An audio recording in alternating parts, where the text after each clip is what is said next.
Dimp Digital presents Idle Game Chat.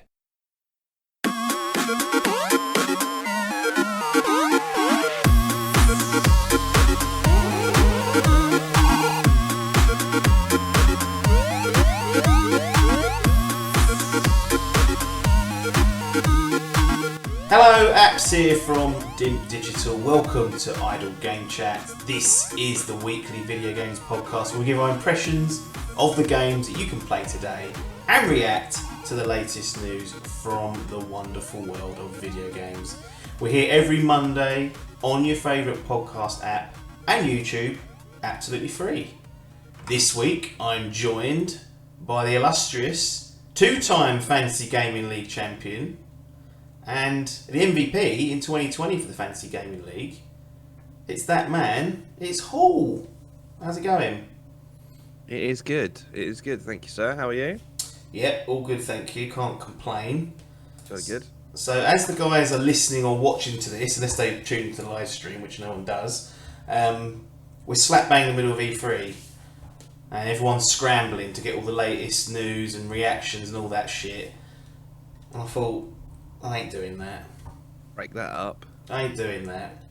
But E3 is back this year in a virtual sense, and I felt like it would be a good time to celebrate. And we've been talking for probably years now of doing like a Dimp Digital Video Game Hall of Fame. Yeah. And this is it. This is the first one we're going to do. We're going to induct 5 games today. The class of 2021. I wanted to do it last year because 2020, new decade, all that good stuff, but really blew it. Dragged our feet. We've had the games like confirmed, like the first induction set of games for it feels like over half a year, and just done nothing with it. So yeah, we really, I mean, we like you say, we've been discussing this for so long, and we've just put off and put off and put off, and here we are, finally bothered to pull our fingers out of our asses and get on with it. Yeah. So as I said, 5 games that are going to go in for this year, and then those of you who want to catch up on the E3 news, that'll be next week, provided nothing goes tragically wrong in our lives. But we're here just to take a bit of a pause from all the madness and talk about some classic. Well, maybe they're not classic video games. We don't know. They might be. Fortnite might be in here.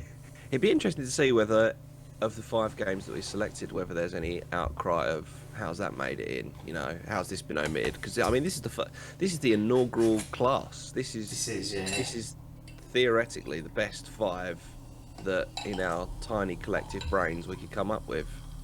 So got some bubbly as well to fucking top it off. A little bit of the bubbly to really sign off the night. A little bit of the bubbly.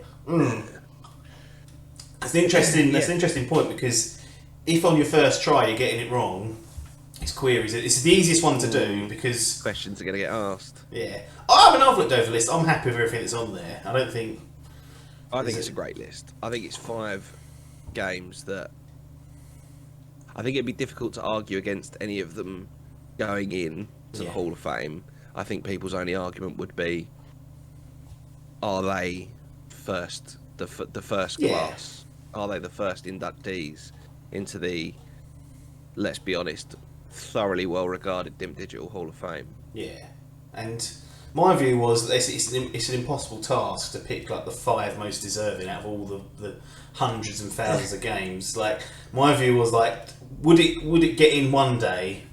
Yes, then it should be on there if it's been put forward by the committee, and that's what we've done. I don't think we've done a bad job, but the audience will soon tell us if we have. So let's get into it. Game number 1. So we're going from oldest to newest. We're going back in time. We are heading off to Nintendo land, because what Hall of Fame? Well, without Nintendo, they're gonna start totting up some good numbers as the years trickle on. I think, just because they've made so many classics. But we're going to kick things off with Super Mario Bros. 3.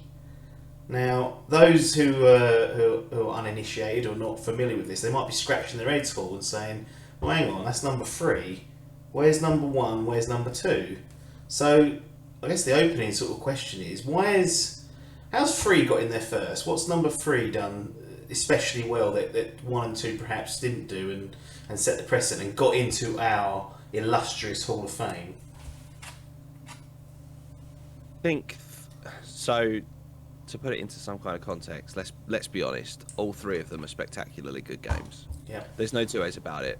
The Nintendo Entertainment System was the first console that started to make it sort of into almost every household. You know, it was the thing to buy. It was the first of the major consoles. Nintendo were in the market way before anyone else was. For me, Super Mario Bros. 3 was the best of the three. I think it felt like, I mean, because it was the most polished of the three of them by quite a considerable distance. Oh yeah. The previous two iterations had Fireball Mario, you know, and the superstar, the Invincible Stars and whatever. This brought in different costumes, brought in different power ups. Really started morphing Mario into the character that we know today in the newer games. And I think so much was drawn from this original, from this one particularly, that it just stands out as being a cut above the others that were available at the same time. And when you think of how much, like how the length of this game as well, like this was not a short game. You know, there was however many worlds it was, and the world map that you had to move around with the Hammer Brothers chased after you. There was so much to it, and for that to be crammed into a NES cartridge is an unbelievable feat of engineering. The game was just absolutely superb. Yeah, no, I would agree with that. I actually recently played through all the Super Mario Bros. Games from NES. I've done Super Mario World as well on the SNES, but I remember playing through 1 and 2, and they like you said, they're great games. They might appear one day in the future, but there's definitely 3 definitely stood out more than the other 2. And one of the real simple things was the raccoon ability letting you fly, how much that opened up the map. Like these, which historically was just a 2D side scroll, and that you could go upwards, sideways, and then you could hide all sorts of different secrets and other bits and pieces in there. And the tail that come with the raccoon also allows you to spin and hit enemies without jumping on them for once, which was also a handy new bits and pieces, and gives you more combat strategies. And because of that, the enemies were much improved and had new skills and other ways to tackle them. Like it really was quite a big step up. Like you said, it's not a small game. I think it's like nearly 90 levels on there. Yeah, which is insane. Yeah, it's craziness. I mean, the boss battles, particularly on Super Mario Bros. 1, you're just fighting Bowser in a dungeon somewhere, whereas you are fighting Koopalings in this one, but the mechanics behind them are a bit more thought out. They're a lot more varied and whatnot. And yeah, they were all different characters, weren't they, in themselves? And it's just like the amount of you'd went from, like you say, from Super Mario Brothers, the original one, where realistically the sprites that you had the Goombas, you had the Koopas, and then obviously you had Bowser at end of levels, and there was a bit more to it in Super Mario Brothers 2. But this one brought in so many different types of enemies and so many different characters and bits and pieces that you could do. It was such a huge step up, and like obviously you mentioned about the raccoon suit that you had. You obviously still had the fireball, you had the Tanuki suit, you had the frog suit, you had the Hammer Brothers suit. There was so much that was added in. It was such a it's just such a good game. And like you say, you obviously went back and played them. I've been back and played this through, and it's very easy with games to get that nostalgia and then going back and being like, well, this isn't as good as I remember it being. This doesn't look particularly great. No. And I think I went in with such low expectations of this, and it's absolutely brilliant, and it still holds up. It still plays well. Obviously it helps that it's so easily accessible now through all the virtual consoles and everything else that you can pick it up on any Nintendo console that you own, right the way through to the Switch. It's still available now, so that obviously makes things easier, so you don't have to worry about booting up the NES and getting a CRT TV and whatever else. Yeah, absolutely. But yeah, it's one of those ones that's just a timeless classic, and I just think it still looks and plays so well today. that I think is very, very worthy of being the first game that's inducted into the Hall of Fame. Yeah, no, I agree with that. The controls are pixel perfect, design of the worlds and the actual levels are top draw, and for me, it's like a really good example of iteration. Like we had Yeah. Super Mario Bros. 1, Super Mario Bros. 2 actually is a bit of a black sheep. I won't go through the story. But those that know there's a bit of like it's a lot different to 1 and 3, and there's a good reason behind that. It's because it's a reskinned version of another game, and then the actual Super Mario Bros. 2, which was released in Japan, was come under the Lost Levels name. But parking that particular one aside, like that you can see clear iteration from 1 to 3 and via 2 as well, and this is what happens. You know, you haven't always got to come with a new idea. Like you can iterate on what's there and make it far better, and that's exactly what they've done with Super Mario Bros. 3, and huge success. So in you go. Yeah, absolutely. No complaints. No, I don't think that one's going to have. I mean, certainly, maybe slightly newer generation of gamers that perhaps didn't play these consoles. Because I mean, for me, the NES was the first console that I properly played and properly owned. Yeah. And I'm sure you're kind of similar in terms of obviously being the same age group. Sega boy, wasn't I? Well, but then what was the first Sega? The Mega Drive? I had the Master System. When was that? Was that before? That was like SNES? 80s. Yeah, it was like NES. That was like the NES equivalent, and then Mega Drive and Genesis was like SNES. And, Okay. But because we're always behind over here, it's hard to Yeah. pinpoint exactly. And not only was we behind as like a country, we'd get it later. My parents were never getting me the latest car. I was always getting something from 5 years back. So I was probably playing that in '98. Whilst people were playing the PS1. Yeah, no, it's. I think, like I say, there's not going to be a lot of complaints from people of our age or our generation, at the very least, and older. That this is well worthy of making its way into the Hall of Fame. Yeah, absolutely. Next game on the list, a classic in my eyes. One of my personal favourite games of all time. It's Metal Gear Solid. Now, Yeah, this is just. I've not played it for many years simply because it's difficult to play. GOG have released a PC version that you can play on like modern machines, which is cool. So I've been meaning to run through it again on that. But for me, there's some this. It's difficult to. It's a bit hyperbolic the way I kind of describe this, but it really did change my perception of what video games could be. And I'm talking about from how the game is presented, because the excellent kind of narrative direction that was put in place, like, it felt like it was a directed film almost at times when you had the cutscenes and the music and the credits all playing, and that was all very beneficial. The actual story itself is quite cheesy and over the top, but because it's presented in such a way that I hadn't really experienced through this medium before, at the time I was like, oh, right, so we haven't just got to be saving like a princess from a castle with like text and like no voice acting. I can actually almost play a film at this stage, Yeah. and like to have everything fully acted, directed and fleshed out, and all the characters to kind of, it brought everything to life, which is something that was probably missing in previous games that I'd played up until that point. You're not sitting there reading text conversations between characters going back and forth on the screen. Metal Gear Solid kind of presents this grand narrative in a way that you can passively enjoy.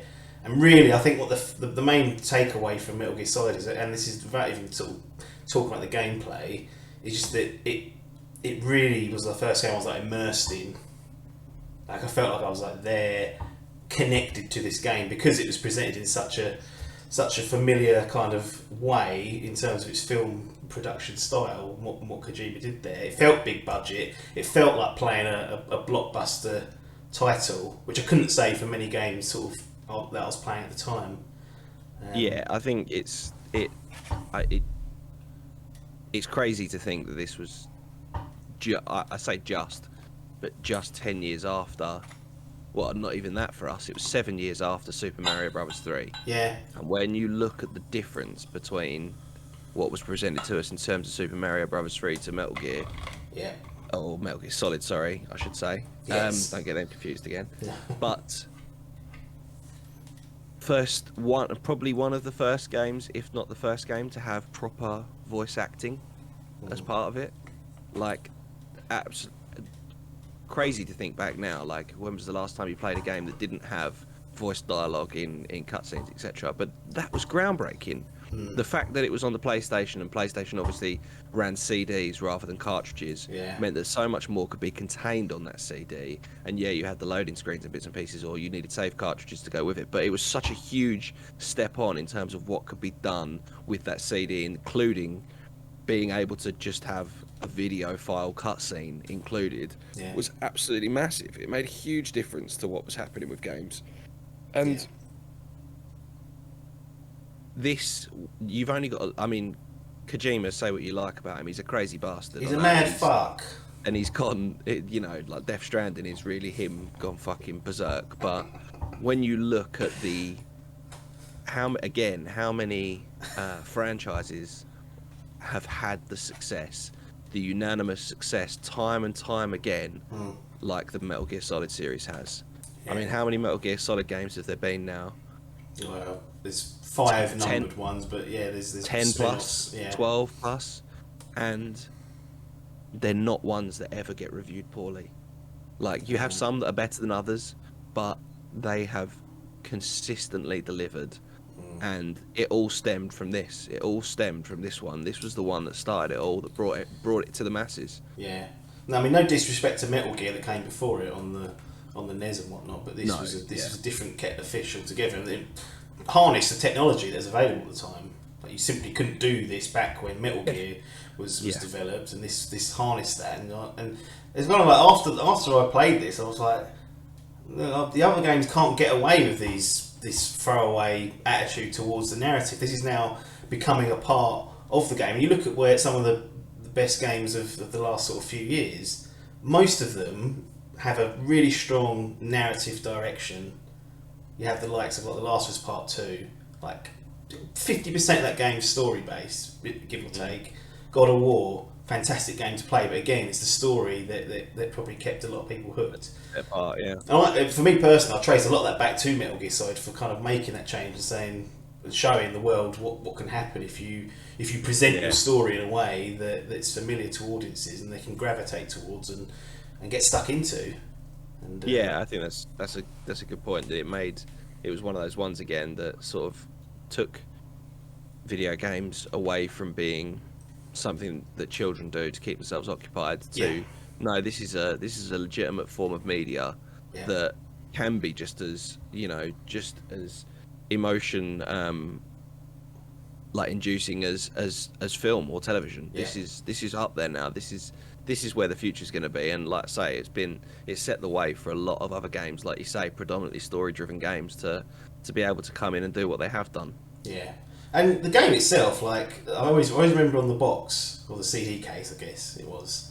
Tactical espionage action. I was thinking, what the fuck is that? I used to read. I used to sit there when I was younger. I used to read it over and over again. What the fuck does that mean? And it didn't really mean anything other than it was the Metal Gear Solid game, and it was stealth essentially. Like, that's the like, if you boil it down to that, and I think it helped populate the stealth genre. Like, absolutely, there's tons of stealth mechanics in the game. So you've got that layer into it as well, and then you've got Kojima like up to his old tricks again. Like, I always think back to the Psycho Mantis boss fight, where the idea is that this guy can read your mind. He's Psycho Mantis at the end of the day. Therefore, every input you put on the controller, he knows what you're going to do, so he dodges it. You can't kill the fucker. The only way to kill him is to remove your controller from the socket of player 1, put it into player 2 socket, and then Psycho Mantis can no longer read your mind and do it, and you take off. There's fourth wall breaking stuff in there, but I felt like that sort of stuff. It's the one thing. It's not the one thing. It's one of many things that people always just remember about the game. It's like, oh, do you remember Psycho Mantis went to change your controller over? It's like, yeah. and it's it's crazy, but it worked. It's madness. That is madness, isn't it? Like that's like you say, that's proper fourth wall, like out of the box stuff. I mean, that wasn't like that kind of stuff wasn't replicated for years. It was so far ahead of its time. No, the other one I always remember is that there's Meryl, one of the characters in the game. You have to. They talk about how you got to get in contact with her, and there's like a codec frequency you have to type into the codec, and the only way to get that frequency is to look on the back of the box or the CD case. It's on there. And they hint at it. They like, oh, try checking your CD case. You're like, what the fuck are you talking about? Yeah. Look on the back, and there it is, like 140.80 or whatever it is. I don't know what it is nowadays, but it's crazy. And like outside of the crazy stuff they did, there's some great stealth moments in there, boss battles and soundtrack as well. That plays into the presentation side of things, like a proper good soundtrack to go along with it for all the cutscenes and all the action moments. It's just craziness, and it just worked, and spawned a very, very successful franchise until Konami and Kojima fell out. But that's a whole different story. Yeah, but Metal Gear Solid, one of my personal favourites for sure. So I'm glad that made it in, particularly to the first class, because I think that can be important. Yeah. Okay, next one. 1998, there's a few here. I think it's free in 1998. It's like golden year of video games, and all within a few months of one another. Yes, yeah, it's mad when you think of that. Half-Life, first person, Valve. What's Gabe doing? What is he playing at? This is I played this when I was younger, and this was another great game. Yeah, I remember this so console gaming was a staple in our household at this point. Oh yeah. We'd had several consoles. We played fucking loads. Like I was 10 at the time that it came out. I played, like I say, was playing on console constantly, and I remember our PC that we had, which my dad had stolen from work, basically, because we didn't have our own home PC at that stage, and we had Half-Life. Well, we had a CD for Half-Life. I don't know where it'd come from. No. I don't know where it was. Boot sale, probably. Yeah, I don't know where we'd got it from. Like this like my parents had bought me like a binder of games, like CD game, like, and it was just a mixture of random shit, and there was all manner of stuff on there, and one of them was Half-Life. And I remember playing it then as a 10-year-old and not having a fucking clue what was going on. No. Couldn't do anything. Didn't understand WASD. Didn't understand using a mouse. None of that. And I remember just being like, well, this is shit. I'm never playing that. Just a quick one on that WASD. I used to use the arrow keys. Yeah, well, this is exactly what I used the arrow keys for everything. Because the only few games that I did play, I always played on arrow keys, because to my tiny little 10-year-old brain, that's what worked. But yeah, it was like, I remember I'd only really played like a few games on PC. Like I played Mech Warrior. Oh yeah. SimCity and the like, and bits and pieces like that. And yeah, didn't get into Half-Life inevitably as a 10-year-old. And it was only later on in life that I then picked it up and played through it, and played that, and I had Half-Life 2 as well. Yeah. And the orange box when that came around later on. And because they've got, the cult following they've got is just absolutely insane. But it was another game that was so far ahead of its time.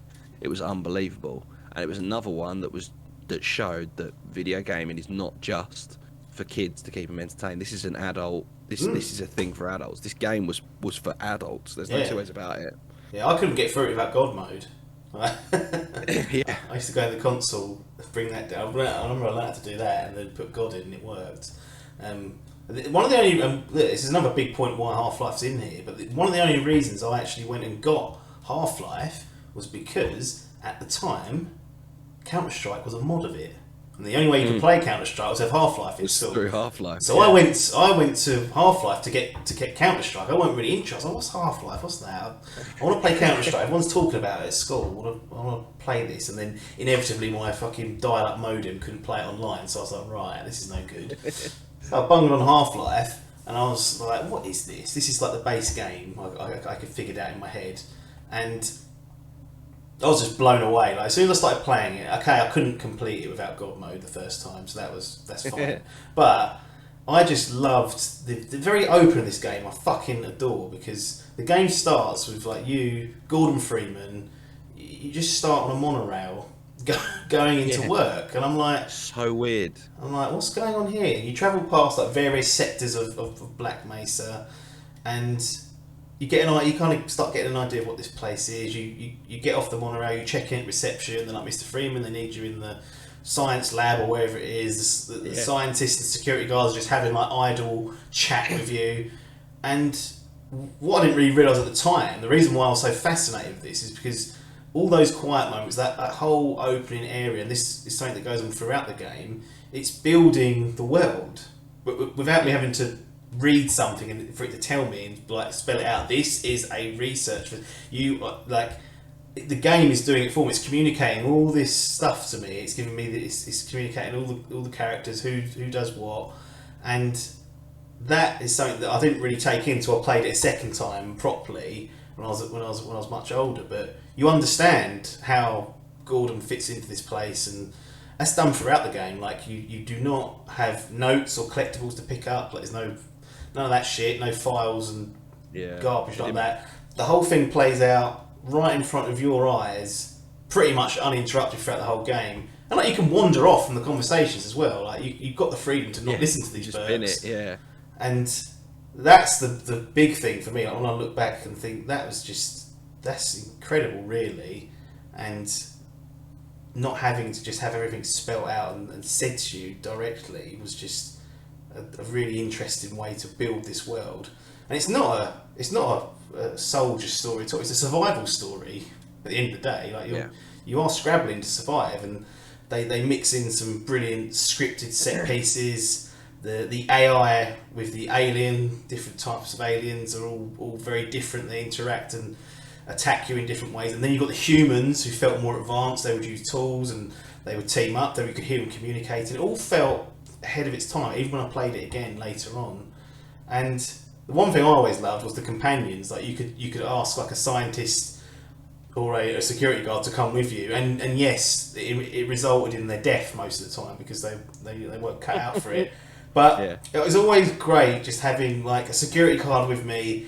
I'd be attacked by like 4 head crabs. He would get 2 of them. I'd get the 3rd one. The 4th one would kill him, and I'd be like, well, Barney, you've done your job there, thank you. And then I'll get a crowbar and hack him to shreds, and that'll be the end of that's it. it. But crowbar and the crap out of stuff. Even if you ignore the fact that it spawned Counter-Strike, the mod of this, which is now a hugely successful esport and still running today, like the game itself, it was just incredible. Yeah, and I mean, it's hard to, like I say, it's hard to quantify just how important it was at the time when it came out, because to me, like I say, it did go so far over my head because it was so advanced. Like the piece you were saying about the narrative of it and how it worked was just, again, unheard of. It didn't babysit you. It gave you the option to to wander around and listen to what people had to say and pick up bits and pieces. And again, it feeds into that piece that we mentioned around Metal Gear Solid, that, you know, it gave you it made the story important. You cared for Gordon. You wanted, like, you genuinely felt for him when he was going through everything that he was, because as you say, it's a survival game essentially, and it is. I mean, aside from it being the first person doing all the jumping puzzles and stuff as well, which was so clever, considering when it was made. It's just absolutely insane. Yeah, I always loved the way that you would get health and like your hazmat suit, build that up. There were like little like kiosk things built into the wall that you walk up to and you power it up. Yeah. And there's only a set amount in the wall, so if you had like 10 health, you'd probably only get it to 60 and whatnot. And and you could build up the hazmat. Yeah, it's just like it's great. And I really want to play Black Mesa, which is the the modern remake of it, isn't it? Yeah. Yeah, so I've got it on Steam downloaded, and I've been thinking of a stream project, and that might be the one. Like, to bung through that and see how it holds up today. I mean, it'd be interesting to play it in a more modern engine and go back through it and see how it holds up. Because I actually played Half-Life for about the third time. It was a few years ago now. Like, we're talking like 4 or 5 years, but relatively recently in comparison to some of these games, and Yeah. it's still great. It's still great. It's still quite hard as well. Oh yeah, I mean it never claimed to be an easy game. It did it. It was challenging, as you say, to even the advanced gamers, and Yeah. I think especially for people who weren't used to playing on, or had grown used to controllers. It was one of the first ones that started to make PC gaming become. I mean, that and Quake, I suppose, were the two that sort of really started to bring people into it. Yeah, that's correct. Right, next game, still in 1998, stuck in that year. Unbelievable. Well, what a silly year that was in hindsight. The Legend of Zelda Ocarina of Time, or Ocarina, I don't know what the correct pronunciation is. You are Miss Nintendo. Some have called you Mr. Zelda. Well, I think your missus is more into Breath of the Wild than you were. Yeah, But- probably fair. But Right. I know for a fact that Ocarina of Time was definitely your jam. So Yeah, I'll let you I take mean, it away. This to me, I still I love all of the games that we've got on our list to be inducted, but this to me is still probably my favourite game of all time. I think this game had absolutely everything. It was everything that I wanted from a video game. From the literally right at the start, the ridiculously like in comparison to like the Metal Gear and Half-Life, it didn't have the advanced voice acting or anything like that. It was just silly little on-screen cutscenes. But this game was the birth of kind of the Nintendo Zelda reign. This game had absolutely everything. It was so clever, so well done. It controlled magnificently. The storyline absolutely suckered you in and pulled at your heartstrings. It was absolutely huge. So like when you start off as Child Link, and you've got 3 huge dungeons to do there, and then obviously you go through the absolutely epic cutscene at the Temple of Time to become Teenage Link, and then you have to do the further 6 dungeons after Hyrule's been decimated by the years and years of abuse from Ganon. It was just it's just absolutely epic. It's the Z targeting, so it was obviously played on the N64. Yeah. And it was the first game on that had introduced like target lock, so you could lock onto an enemy, and then the camera rotated behind Link as you moved around, and it just brought the combat to it was just so much better than anything I'd ever played in the past. Like all of the faults that had been with Super Mario 64 for like the janky camera that you couldn't control properly and you couldn't get in the right place, it just eradicated all of it. It fixed everything.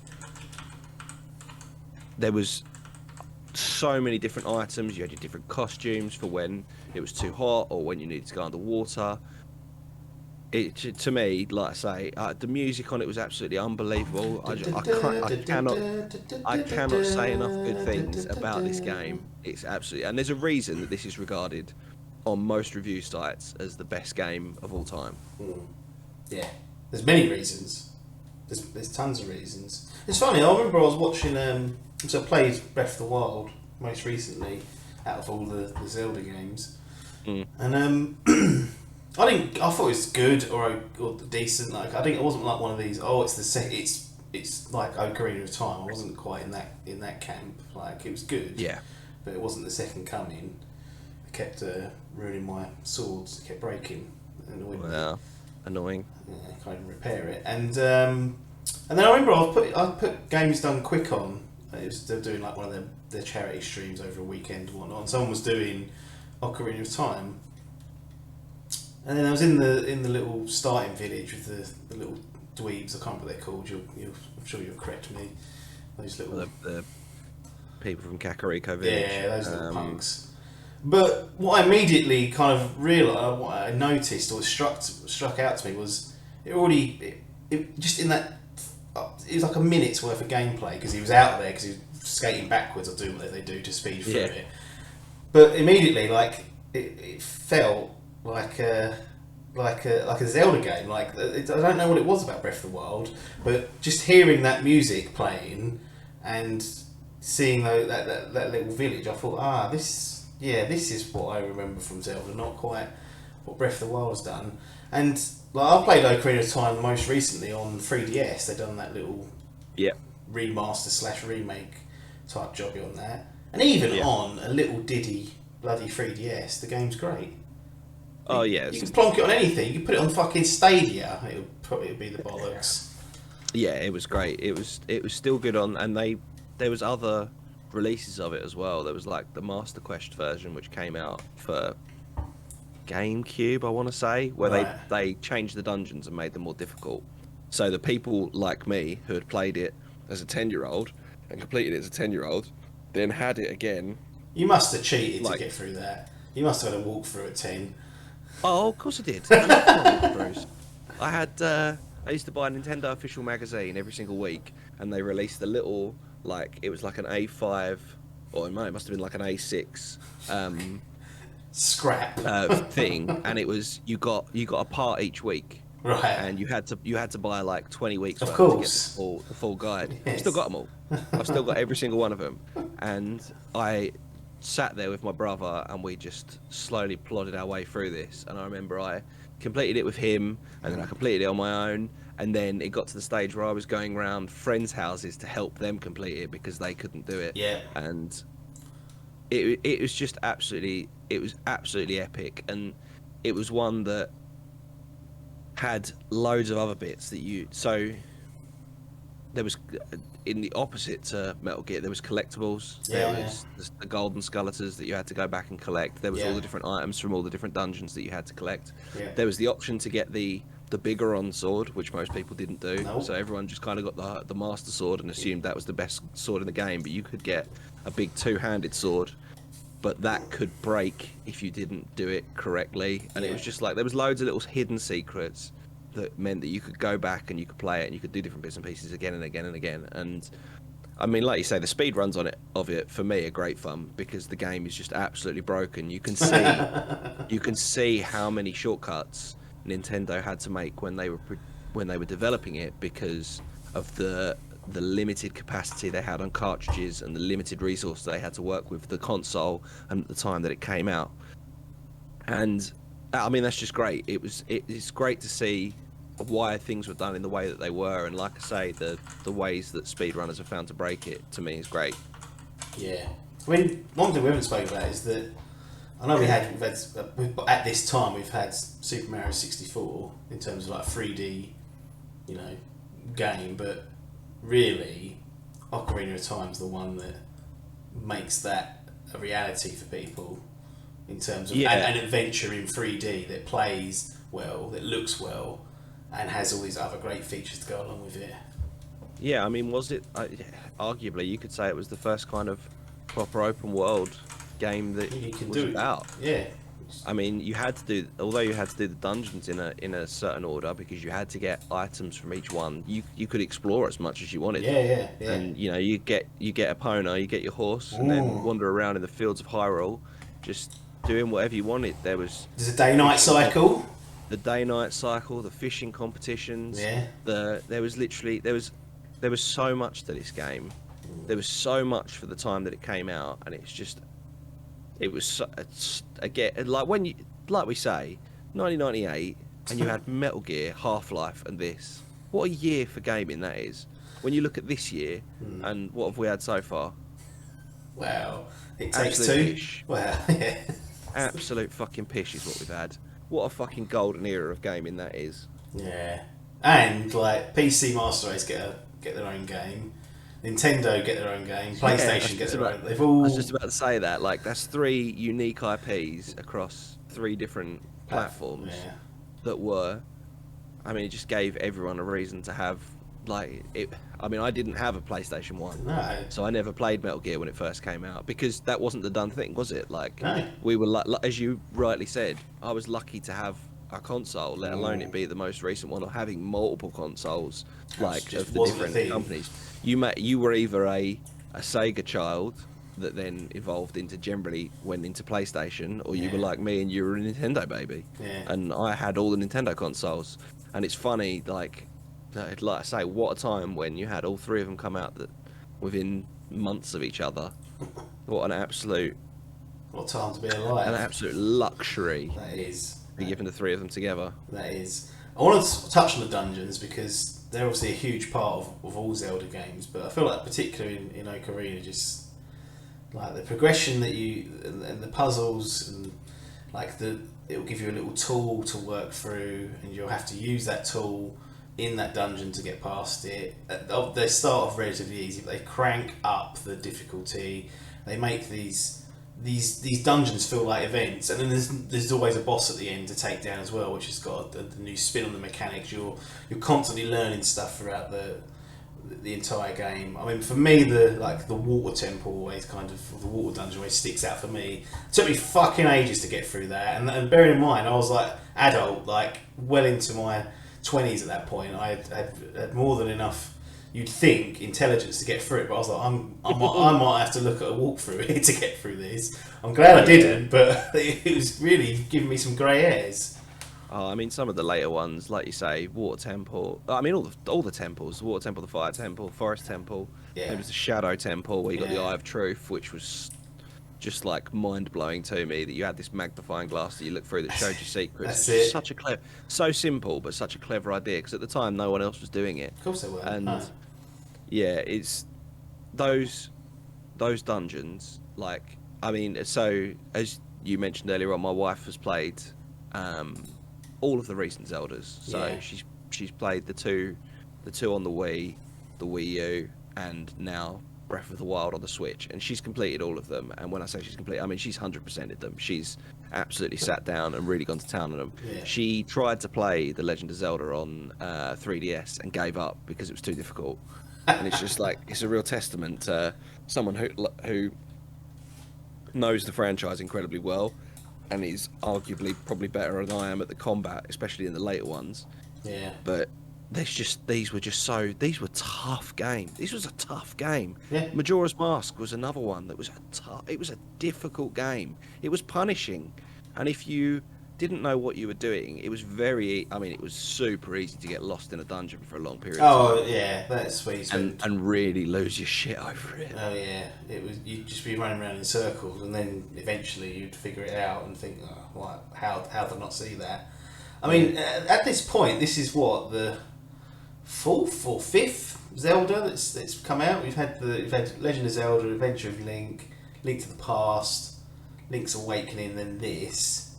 Do you think without the jump to 3D, this would be here as we speak about it? Because obviously the ones predating this didn't have that option. The technology wasn't there, but they're seen in many circles equally to have the same sort of design philosophies, where they're very, very clever games. Yeah, I mean, I think it's when you look through the chronology of Zelda games, it's hard to pick out a weak link out of all of them. No pun. They're just outright excellent games, and the early ones were incredible. Like, Yeah. I played through I think 3 out of the 4 previous ones, and I've since gone back and finished the ones. I think I've played everything now in the entire set. Yeah. But that step up to 3D was such a huge leap, because we'd never seen it on the previous consoles. It was relatively soon after the Nintendo 64 had been released. As you mentioned, we'd had Super Mario 64, but there wasn't loads of games that we'd had 3D. Like, we'd had Star Wing on the SNES, but nothing had really made the leap like Super Mario 64, and this had. And it just, I mean, it gave Miyamoto the chance to run wild and just do everything that he'd ever wanted to do. Yeah. He was finally able to put into a game, and I think they just thought, "Fuck it, we're just going to put it all in. Yeah. We're just going to make one game that's absolutely ridiculous." And it was. It's absolute. If anyone even has the slightest bad thing to say about this being on this would have been top of my list every single day of every single year. This is always going into this Hall of Fame. Yeah, and I would definitely not disagree with that. It has to go in. So, Ocarina of Time deservedly makes its way in. Okay, we're at the fifth and final game. Perhaps the most controversial. Well, I think for our group particularly, it's an unexpected one. I don't think many people thought this would get in, but via the system we did it. Here it is. Here it we is. It's not what Paper would have wanted, because we know that Paper's He's an idiot. is championing Guild Wars 2, running at 15 frames a second. He says it's not his PC, so it must be the game. I don't. Oh well, there you go then. Yeah. We'll find out one day. But this is the big daddy in the MMO space. Like, you can't say the word MMO without thinking immediately, in my mind, to World of Warcraft. Now, there've been MMOs that have come before this, and there's been plenty of MMOs that have come after this, and still, I would argue, none are close in terms of popularity and definitely longevity as World of Warcraft. Now, as someone who's only had a fleeting few hours or dozen or so hours on the game, which is nowhere near enough, I can't sit here and tell you exactly why that is. But there is something special about World of Warcraft. It's insanely popular. It still is, and will remain to be for the foreseeable future. How have they done this? Yeah, I mean, I'm much like you in a situation where I have played the game, but to nowhere near the capacity that many have. Yeah. That's required to understand to even begin scratching the surface of this game. Yeah. But as you correctly mentioned, you cannot think about an MMO without thinking of World of Warcraft. It's the first one that comes to your mind. The world that they've created, the lore that goes with it, the amount of games that have been a spin-off from this, the amount of games that have copied Your lovely Hearthstone.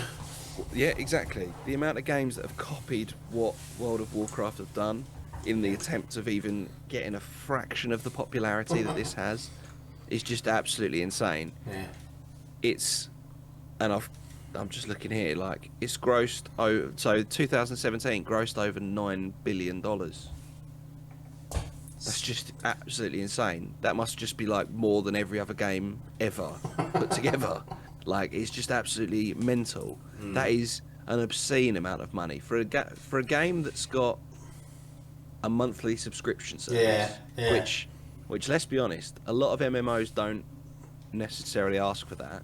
They ask for maybe a one upfront payment or something else, or dedicated servers if you want to play, doing whatever. But for a game to have that monthly payment system, that barrier. Yeah, that is a huge barrier. It's more than Game Pass is. When we look and people say, "Oh, Game Pass isn't worth it," for fucking £8 a month or whatever, and you get 6,000 titles, or people that don't want to be spending 60-70 quid on a new game that's coming out on the latest consoles, and yet people are forking out X amount a month for World of Warcraft for the last fucking 18 years or whatever it's been out for, 16 years. It's just absolutely insane. That is absolutely crazy to me, and it's doing what it does better than anyone else does it. Yeah, I've seen plenty of documentaries, not on WoW, but on like the player base of WoW.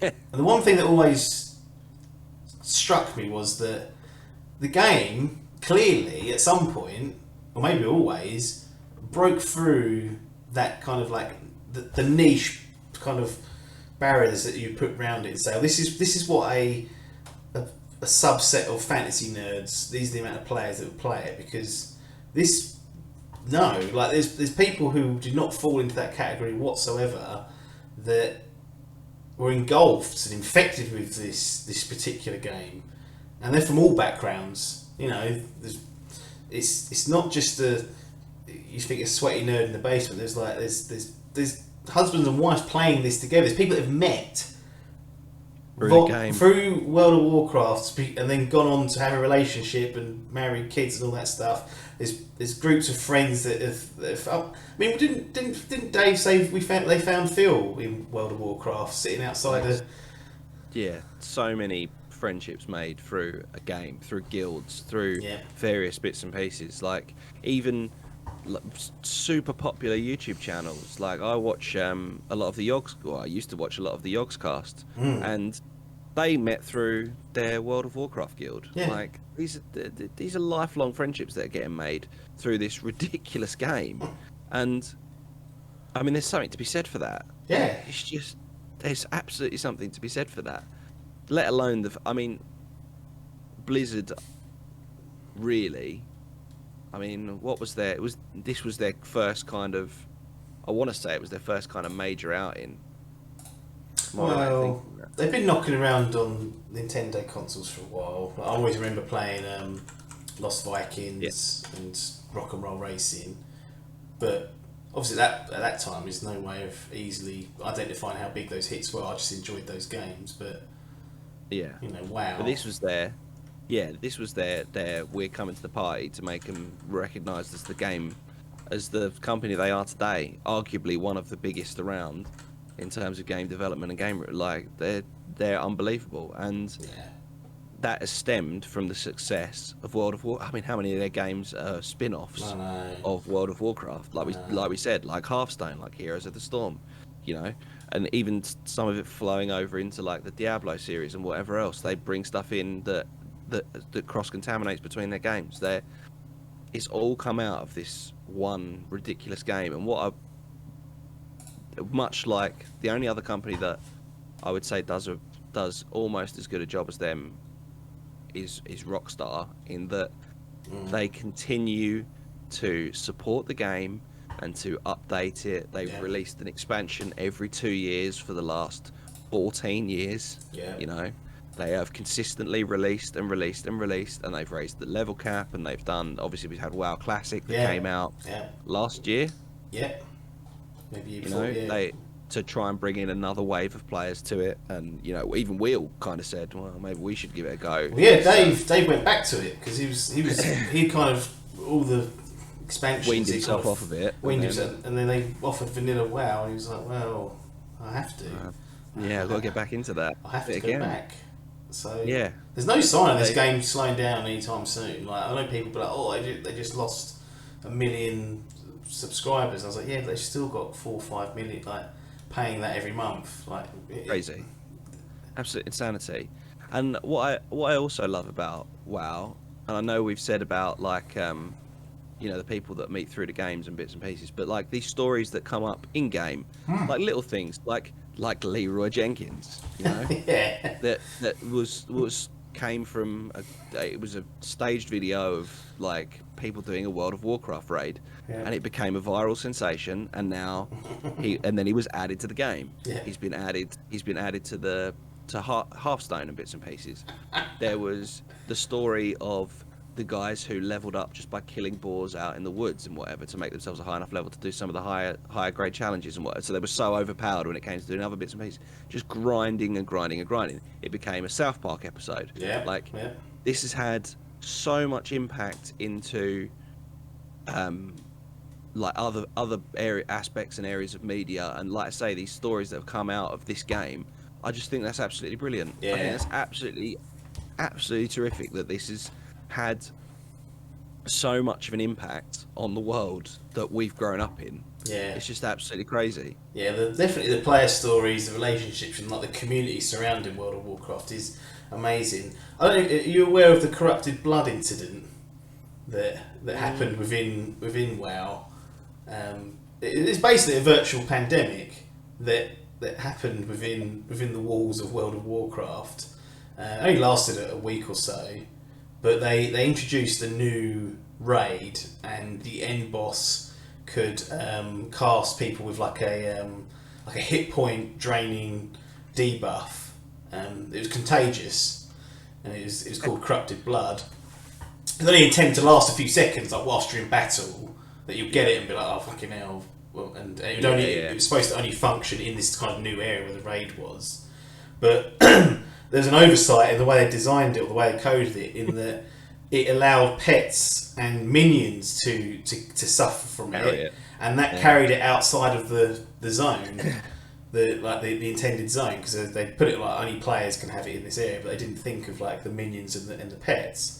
So over like the course of that week, like this pandemic basically ran riot across lower level players. Like it was the higher level players were fine because they had enough HP, but the lower level ones were basically just dying, like getting infected with this corrupted blood, and people like the game shifted, like the player base shifted, and did what they could to avoid like infection from this. So there was awesome. It's just like it's such a cool unintended bug. No, exactly. Like, yeah. And because it is the MMO that it is, it's not like it's not a. When you get like a bug like that, if you were playing a single player game, that for example would become incredibly you'd be so angry so quickly. But because it became an MMO, because it's an MMO and it started to spread and infect and become contagious, that's great. Like, that's such a cool little unintentional bug. And don't get me wrong, I expect people still were fucking fuming, especially the new players to the game. Yeah. But I love the idea of MMOs. Yeah. I've never found one that I've been willing to commit the time to. No, that's part of it, isn't it? It's not really. Yeah. And I feel like that's the thing with World of Warcraft, but there's no arguing the impact that this, and I think that's been the common theme across all of the 5 games that we've selected to go in to the Hall of Fame, is the impact that they have had on the future of video gaming post their release. Yeah, they've all set a precedent that others have had to follow and implement the ideas that they came up with. Which... Yeah, arguably have been the most successful versions of each of their respective genres. You know, it's just it's I'm at a bit of a loss for words for Warcraft, because it's just it's almost too massive to comprehend for me as someone that doesn't play these type of games. It's just so much to it. No, I mean, there's things like the Alliance versus the Horde, which is something that you have to do as the player base. They split the player base, saying you can be Alliance or Horde, and that created a divide between the fan base, and that was like that's the ongoing grudge to this day. Like, are you Alliance or you Horde? Like it became a massive thing, and we haven't touched on the raids too much, but dozens of players required, lots of teamwork, lots of leaders required within that to get everyone to be doing their job. Teamwork was essential, and I know you love the Destiny raids that are going on. With the 6, well, maybe if you're getting through. Doing it with 6 people is tough enough. Yeah, and it's not just physically having 6 people that are willing to play. It's having 6 people that understand the mechanics and know what's going on, etc., etc. And the WoW raids are just the same. They have complicated, in-depth mechanics to them that people need to be in the right place at the right time to understand what's going on. You know, you've all got to be well prepared beforehand. It's just. And they're doing some of these with like 40, 50, 60 people. Yeah. That's terrifying to me. Seriously. Like, the idea of doing a Destiny raid with 6 people fills me with dread sometimes. And we're talking about having 10 times that amount to do a raid on Warcraft. And they can last for hours. Yeah. How do you even coordinate that? I don't know. There's some wizards out there. Absolutely insanity. Yeah. Well... That's it. World of Warcraft done. 5, as you said, excellent games that would be I don't think it can be too much quibbling over those 5. Whether they should be the first 5, that's up for debate, because there's 5, 10, 20 other games out there that people say should have done this, should be that. But I'm extremely happy with those 5 that we've chatted through. Some of the greats, that's why they're going in there. Super Mario Bros. 3, Metal Gear Solid, Half-Life, The Legend of Zelda, Ocarina of Time, and World of Warcraft. I mean, come on, lots of bases covered there. Yeah, I know at the beginning of the podcast we said there would be people that might potentially be upset. Having talked through all 5 of them, can't argue with any of them. Nope. You just can't. I can't see how anyone would hear that any one of those 5 games has gone into the Hall of Fame and be upset about it. They are 5 very, very different, Yeah. but all equally game-changing titles. Yeah. All worthy of their space in the Dimp Digital Video Game Hall of Fame. That's the class of 2021, so we're only going to put 5 in every year. God, that's going to be tough. That is going. I mean, it took us a long time to get these 5. It did take a while, and it took us even longer to then come out and do this, but it will get tougher as time goes on. Well, this is it. I mean, because it's just. I mean, so many good games. I mean, we've got 33 years to choose from, essentially. Yeah. And beyond. I mean, that's just in our lifetimes. That's without going beyond into the early 60s, 70s games. To go back to the the real OGs. Then we've got a whole other kettle of fish that we've got to have to worry about. But it's a very, very, very good starting point. Yeah. There's a reason why we only do it once a year, and that's why it'd be too stressful trying it's too difficult to keep doing it. But I hope you guys enjoyed that. Whilst if you're listening to this in time, like whilst E3's going, I know it's all crazy at the moment, and you're all excited about hopefully all the new wonderful games. Hopefully, that are coming. some big release titles that have been announced. Yeah, but I thought it was like a good time to celebrate some of the great games, and these are 5 of the greats, and they're going to our personal Hall of Fame. If you want to share what you'd put in for your first 5, then feel free to get in touch. Various ways to do that: Twitter, Facebook, are the 2 main ones. And if you want to support us, patreon.com/DimpDigital is one way to do it. Twitch.tv/DimpDigital. You can subscribe there. You can chuck some bitties our way, or you can link your Amazon Prime to your Twitch account and then subscribe for free. Absolutely free, baby. And we'll get a little kickback of that. Spend it on some more bubbly, which is all gone now. Thank the Lord. Disaster. That's that. Disaster. Thanks for that whole. Enjoyed No catching up with you again about some classic old good games. It's always good. And everybody else that's listening or watching, thanks for your time. And ta-da.